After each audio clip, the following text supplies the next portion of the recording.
आज मैं प्रयागराज की ऐतिहासिक उस जगह पर हूँ जहाँ पर चंद्रशेखर आज़ाद जी ने स्वतंत्रता संग्राम के लिए अपनी जान कुर्बान कर दी थी।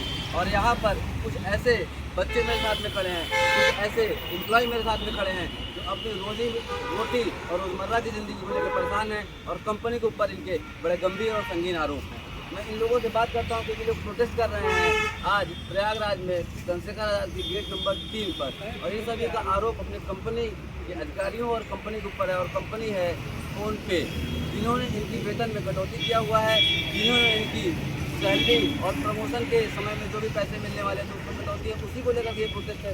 ये 25-30 की संख्या में बच्चे हैं। इन लोगों से बात करते हैं और पूछते हैं कि इसके जिम्मेदार लोग कौन हैं और क्या इस पर कार्रवाइयाँ हो रही हैं। जी हाँ, आप लोग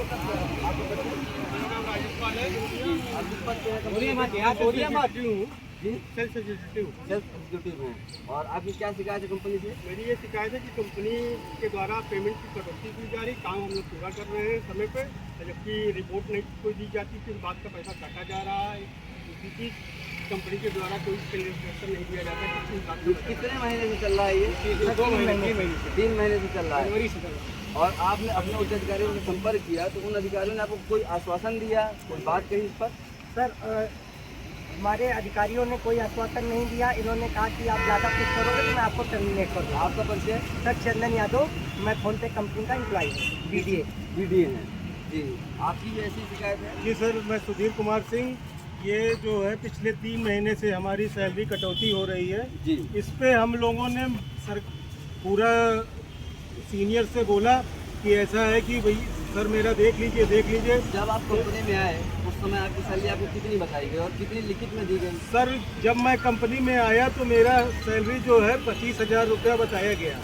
फिर इसको बदल करके 3 महीने बाद जो है ये कहा गया कि जितना आप काम करेंगे उतना सैलरी मिलेगी और अब आपकी सैलरी 4 गुना ज़्यादा हो जाएगी। लेकिन तो टारगेट ओरिएंटेड जॉब होती है कंपनीज में, आपको टारगेट सेट किए जाते हैं, तो क्या ऐसा तो नहीं कंपनी के कुछ ऐसा दिया हुआ टारगेट था जो आपने अचीव नहीं किया हो? आप लोगों को ऐसे कोई कंपनी की तरफ से लगाने वाले एप्लीकेशन को याद? ऐसा कुछ नहीं सर, ये जो है टारगेट जो है हमारा एक था कि हमें जितना टीपी बनाएंगे उसके अनुसार ये काम का पैसा देंगे।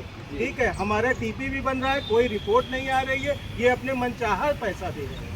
और आप लोग जब कंपनी के एम्प्लॉई हैं, कंपनी में सैलरी स्लिप मिलती है या बैंक में सैलरी आती है, आप लोग कोई आई कार्ड वगैरह ऐसा है जिसको आप शो कर सकते हो कैमरे के माध्यम से, जिसको हम अपने चैनल के माध्यम से दिखा सकें लोगों को कि आप लोग एम्प्लॉई हैं? और जी, आप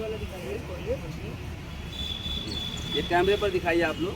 ये सारे एम्प्लॉई हैं, ये इनकी आईडीज़ हैं जो डिजिटली इनको मिली हुई है।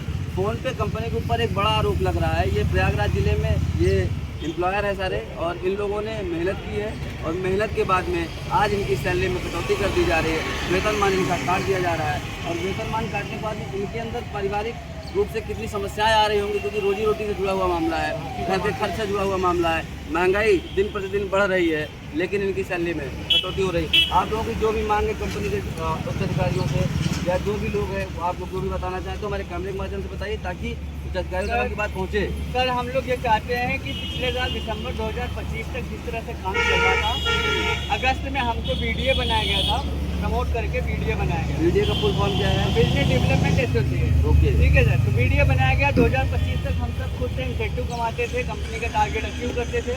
लेकिन 10 जनवरी जैसे लगा तो कंपनी ने एक एजेंडा चलाया कि अब तुमको डबल मिलेगा, अब तुमको IRTP मिलेगा, अब तुमको बहुत पैसा मिलेगा, तुम इतना पैसा पाओगे बस तुम लोग मस्त हो जाओगे। हम लोग उसमें खुश थे। कुछ लोगों ने उसका इलाज पढ़ पाया, उनके स्टेटमेंट पढ़ पाए तो नहीं, कुछ लोग पढ़ पाए, लेकिन जो हमारे मैनेजरों का प्रेशर बहुत तेज आया, इतना प्रेशर आया कि तुम्हारी सैलरी रुक जाएगी, तुम्हारा पेमेंट रुक जाएगा, तुम एग्रीमेंट रिसीव कर लो, तो हम लोग साइन नहीं करोगे तुम्हारी सैलरी नहीं आएगी। भारत सरकार के श्रम एवं कानून मंत्रालय के लोग समाचार को देखें, युवाओं का शोषण किस तरीके से कर रही है कंपनियां। दिन भर अपनी मेहनत से अपने पेट को चलाने वाले ये वही युवा हैं जो चोरी के रास्ते पर नहीं गए, जो अपराध के रास्ते पर नहीं गए, मेहनत करके अपनी रोजी रोटी और अपने परिवार का भरण पोषण करना चाहते हैं। लेकिन कंपनियां इनके साथ न्याय नहीं कर रही हैं, कंपनियां इनके साथ अन्याय कर रही हैं। और अन्याय ये है कि इनको बताया कुछ और जा रहा है, दिया कुछ और जा रहा है और किया कुछ और जा रहा है। मैं आम आदमी की आवाज़ अतुल शर्मा आज प्रयागराज में इन लोगों के बीच में हूँ और इनकी बात मैं श्रम मंत्रालय के उन उच्च अधिकारियों तक और उन नेताओं तक भी पहुंचाना चाहूँगा जो प्रयागराज जिले के उत्तराधिकारी हैं इस बात के कि यहाँ की आवाम के साथ में कैसा बर्ताव और क्या बर्ताव किया जा रहा है, क्योंकि 1 अप्रैल से सरकार ने कई कानूनी फेरबदल किए हैं। आमतौर पर लोगों की सैलरी बढ़ाने को लेकर के, मजदूरों की सैलरी बढ़ाने को लेकर के, लेकिन इन कामगारों का क्या जो आज हमारे आपके सामने पढ़ लिख करके फिर भी बेरोजगारों की तरह घूम रहे हैं और इनका भी जो काम किया हुआ है उसका भी वेतनमान कंपनी नहीं दे पा रही है। धन्यवाद, जय हिंद। एक फोटो ले लो मेरे साथ, आ जाओ। एक फोटो ले सके, एक फोटो लेके।